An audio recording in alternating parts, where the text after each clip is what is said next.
সুদখোর এর মেয়েকে কি বিয়ে করা যাবে? কিন্তু মেয়ে দিনদার। জি, সুদখোর না ভাই, চোরও যদি হয়, তার মেয়ে যদি ভালো হয়, আপনি বিয়ে করতে পারবেন। বাবা অপরাধ করছে, তাদের মেয়ের কি? হারাম পুঁজি দিয়ে যদি কোনো ব্যবসা শুরু করি, তারপর তা থেকে যে মুনাফা আসে তা আবার ব্যবসার কাজে লাগিয়ে দেই, এভাবে করে ব্যবসা থেকে যে মুনাফা আসে তা দিয়ে যদি মসজিদ বানাই, হজ করি কিংবা দান সৎকা করি, তাহলে কি আমার এই সমস্ত দানগুলি কি কবুল হবে? যদি আপনার ব্যবসার মূল পুঁজি পুরাটাই সুদ হয়, তা এই সুদের লভ্যাংশ যতদিন পরে হোক সেটা দিয়ে হজ করা জায়েজ নাই, মসজিদ মাদ্রাসা বানানো জায়েজ নাই।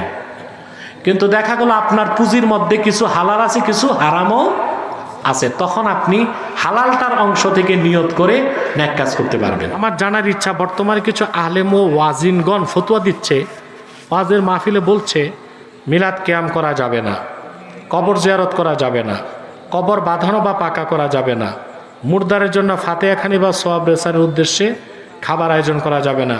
এ সমস্ত ফতোয়া মানা যাবে কিনা দয়া করে জানাবেন। বাহ, এইগুলো ওয়াইজ না, ফেতনাবাজ। মানুষকে শিরক কুফরের বিরুদ্ধে কিছু বলে না, উম্মাহকে ঐক্যবদ্ধ করার চেষ্টা নাই, এদের বিষয়ই হচ্ছে বিভিন্ন একতলাফি মাসালা বলে সমাজে দ্বন্দ্ব সৃষ্টি করা। এখন যদি এত বড় ফতুয়াবাজ আপনি ওয়াজ করে যদি পয়সা না দেয়, তখন তো গাড়িতে উঠবেন না, বসে থাকবেন। তারপর দেখা যায় মসজিদে আপনি নামাজ পড়ায় বেতন নিচ্ছেন কেন? নামাজ কি আপনার দরকার নাই? তো বেতন নিচ্ছেন কেন? তো সব জায়গায় আপনি তাকওয়াও মানেন, ফতোয়াও মানেন, আবার কোনো ক্ষেত্রে রেওয়াজও মানতেছেন। কথা বলেন। আবার হারাম কাজও করতেছেন। প্রত্যেক আলিয়া মাদ্রাসায় প্রিন্সিপালের মাথার পিছনে ছবি টাঙ্গায় রাখছে। এটা কি শরীয়তে জায়েজ? তো এটার বিরুদ্ধে বলেন না কেন, চাকরি থাকবে না। ওই আয়সা ফতুয়াবাজি করেন, মিলাদ কিয়াম নাই, কবর জিয়ারত নাই, এগুলো কোনো আলেমের কাজ না। কিছু ভাইরাল হওয়ার ধান্দায় মৌলবী মাঠে নামছে, এরকম ফতুয়াগুলো দিয়ে সমাজের মধ্যে বিশৃঙ্খলা সৃষ্টি করছে। প্রথম হচ্ছে মিলাদুন নবী, আল্লাহর হাবিবের মিলাদ হচ্ছে আল্লাহর হাবিবের জন্ম বৃত্তান্ত। সেই মিলাদের কথা কোরআনেও আছে, সব তাফসিরে আছে, হাদিসে আছে, সিরাতের কিতাবে আছে। অতএব মিলাদুন নবী পড়া যাবে না, এটা যে বলবে সে তো কাফের হয়ে যাবে। হ্যাঁ, এখন প্রশ্ন আসতে পারে, আপনারা যে কাইফিয়াতে পড়েন ওইভাবে পড়া যাবে কিনা? কথা বলেন। যে আপনারা মানুষকে দাওয়াত করেন, তারপরে এক জায়গায় বসে কোরআন শরীফ পড়েন, হাদিস শরীফ পড়েন, তারপর তাওয়াল্লুদ পড়েন, জিকির ফিকির করে মিলাদ শরীফ পড়েন কেন? এই কাইফিয়াতেও মিলাদ শরীফ পড়াটা সাহাবায়ে কেরামের যুগ থেকে প্রমাণিত। কিন্তু আমি যদি আপনাকে প্রশ্ন করি, সাহাবায়ে কেরামকে কোরআনের তাফসির করতেন না? কথা বলেন। করতেন? আরে বাবা, করতেন। এইভাবে পোস্টার টাঙ্গায়, লাইট লাগায়, মাইক ঝুলায়, স্টেজ করে কোরআনের তাফসিরের কই দলিল আছে?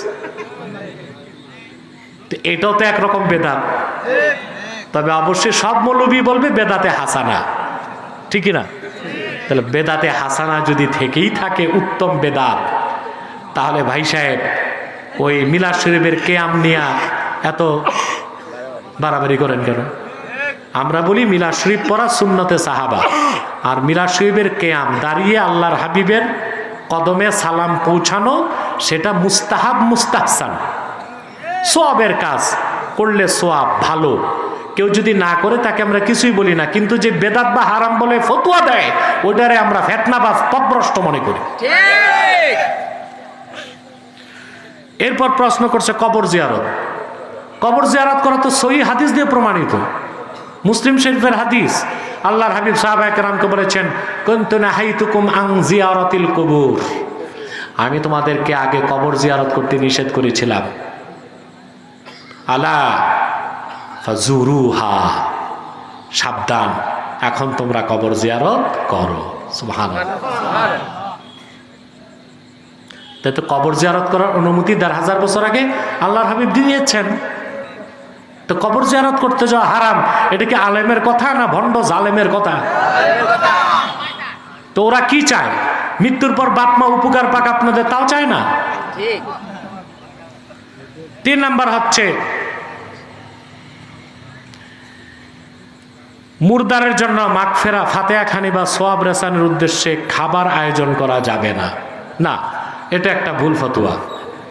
এটাকে জরুরি মনে করা যাবে না, নফল মনে করে করা যাবে। আর আমাদের দেশে জরুরিটা কেমন মনে করে, বাবা মরে গেছে 4 দিনের দিন টাকা নাই, ঋণ কইরা টাকা নিয়ে ফাতেহা খানি করে। না, এটা তো দরকার নেই, কথা বুঝেন। হ্যাঁ, আপনার টাকা আছে, আপনি এই নিয়তে মানুষকে খাওয়াতে পারেন যে খাওয়ানোর সোয়াবটা আপনি মুনাজাতে বাবাকে দিবেন। ওইটা আবার কোরআন হাদিস দিয়ে প্রমাণিত আছে।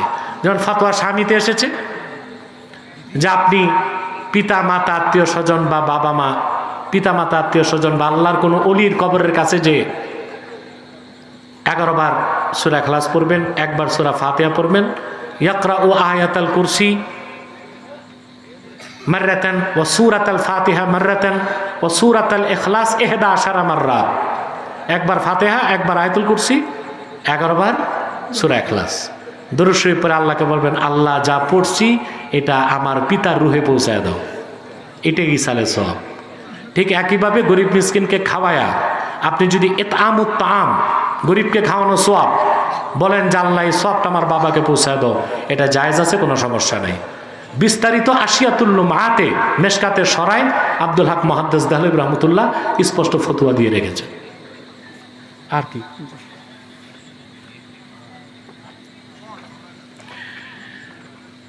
প্রশ্ন করছে, আমার জানার ইচ্ছা, আহলে হাদিস দাবিদার লামাযহাবীদের ধর্মীয় মতাদর্শ মেনে নেওয়া যাবে কিনা। না, যারা মূলত বাংলাদেশে আহলে হাদিস দাবি করছে তারা আহলে হাদিস না, তারা লামাযহাবী।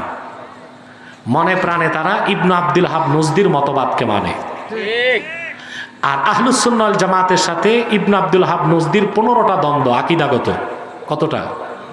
নিঃসন্দেহে আহলে হাদিস দাবিদার লামাযহাবী, এটা ফিরকাতুম মিন ফিরাকিল বাতিলা, একটা বাতিল ফেরকা। তাদের মতাদর্শ কখনোই গ্রহণ করার সুযোগ নাই। হয়েছে, দোয়া করি।